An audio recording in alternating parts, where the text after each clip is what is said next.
So then there's targeted, and targeted can be this way. I can say, a lot of people think I'm too big to be, really, I'm too small to be targeted. But in reality, um, it's not that they're going to go after you because you are Facebook or you are Google. You can be a one-person law firm and still be a target. And a lot of the times they can go to Shodan.io and they're going to get a list of IP addresses. I'm sorry, a list of vulnerabilities for a certain device. Okay. We're going to go for Linksys routers that are made in these years because we know they have a critical vulnerability. I want to see where in the world all of these Linksys routers are. And then here's the IP address, here's the location. If you need that, it's probably irrelevant to them. They just want the IP. And then let's go see if I can automate an attack to go after that vulnerability, to bypass the Linksys to get into the system. So there's a lot of things that are like that. So it's a mixture of that. So to not be a target, to kind of answer the core question, Saeed, as one is, patching is a big thing. But then there's also, Hildecrypt even told me that they would target people if they saw JavaScript in the environment. And part of that was back in the day when people were trying to shame boomers all the time. And these, Generation Z guys are going after boomers. It just for giggles. And so they would, if they saw JavaScript in the environment, they go after them even harder to try to humble them in some way. So there's a lot of things that, a lot of different, again, every crew's different. But part of it is vulnerability. Part of it is just also cybersecurity awareness, but then building defense in depth.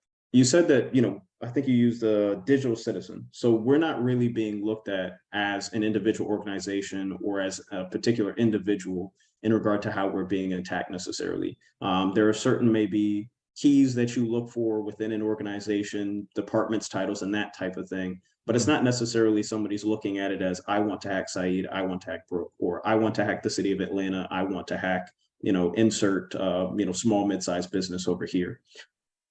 Is there any component to, maybe examination of IP addresses? Like we know that, IP addresses in this particular region are more likely to pay out, maybe due to policies or some type of circumstance or climate in the area? Or is everything, I guess, is there any way that certain IP addresses or certain areas are targeted more? Well, if anything, it's sometimes it's the flag on the Shodan.io. I'm just giving that one example, the flag that's on the profile. So if it's an American, more likely to be able to pay out than if it's, say, an Armenian, right? Just because of deeper pockets. Do keep in mind that when it comes to the Russian hacker, and this is what was revealed to me. Again, this is the opinion of Hildecrypt and not the opinion of all. Is that, well, given the fact that America gave us a short stick during the Cold War, and they don't, in all their media shows Russians as bad guys, then I have no love lost to go after Germans and Americans. If you grew up in Russia, you're watching lots of propaganda on TV.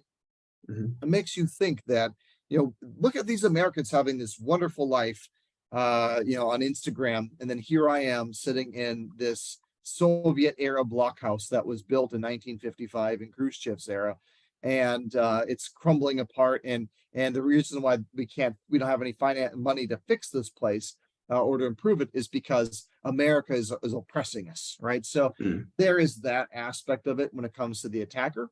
So again, America does have a bit of a perspective.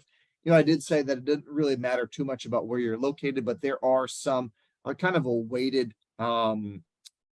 difference if you're an American, German, maybe Canadian, but it's all about payout, right? But if it's an automated attack, it doesn't matter.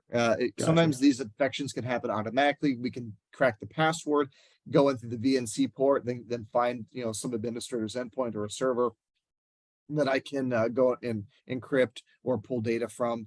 And they can try to do that. Their payout rate may be low in that situation. They may negotiate a lower payout rate, but they're still getting paid regardless.